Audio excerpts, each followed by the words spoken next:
কাল মা বানিয়েছিল ফিশ কাটলেট। তো প্রথমে এখানে মাছ আর আলুগুলোকে সিদ্ধ করে নেওয়া হয়েছে। তারপর মা আমাকে বলল এই মাছগুলো থেকে কাঁটাটা বেছে দিতে। এইটাই সবথেকে লেন্দিয়েস্ট প্রসেস এটার মধ্যে। সব কটাই প্রায় বাছা হয়ে গেছে, আর এই একটাই বাকি আছে, এটাও তাড়াতাড়ি করে বেছে নিয়েছি।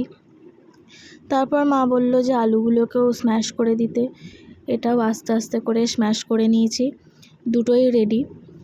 এরপর একটা কড়াইতে একটুখানি তেল দিয়ে নেওয়া হলো।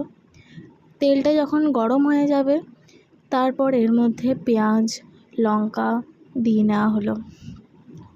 তারপর এটাকে একটুখানি ভাজা ভাজা করে নেওয়ার পর এটার মধ্যে দেওয়া হবে আদা আর রসুন বাটা। এটা দিয়ে দেওয়ার পর এটাকে আরেকটু মিক্স করে ভেজে নেওয়া হলো। একটু ভাজা ভাজা হয়ে গেলে এর মধ্যে যে বেছে রাখা মাছটা ছিল সেটা দেওয়া হবে। তারপর এটাকে আরেকটুখানি মিক্স করে নিয়ে ভেজে নেওয়ার পর সিদ্ধ আলুগুলোকেও দিয়ে দেওয়া হলো। এরপর এটাকেও মিক্স করে নেওয়া হলো, আর উপর দিয়ে একটুখানি ভাজা মশলা ছড়িয়ে দেওয়া হলো। তারপর নামিয়ে নেওয়ার পর এটার ওপরে লেবুর রস দিয়ে নেওয়া হলো, যাতে একটা মাছের গন্ধটা আছে সেটা না থাকে। দিয়ে এটাকে ভালো করে মিক্স করে নেওয়া হচ্ছে। এরপর এটা যখন হাতে নেওয়ার মতন ঠান্ডা হয়ে যাবে আস্তে আস্তে করে কাটলেটের একটা শেপ দিয়ে নেওয়া হবে। আমি করেছি, তারপর মা আরেকটু শেপটাকে ঠিক করে নিচ্ছে সবকটারই। সবকটা হয়ে যাওয়ার পর এবার এটাকে কোট করা হবে ব্রেড ক্রাম্বসের দিয়ে।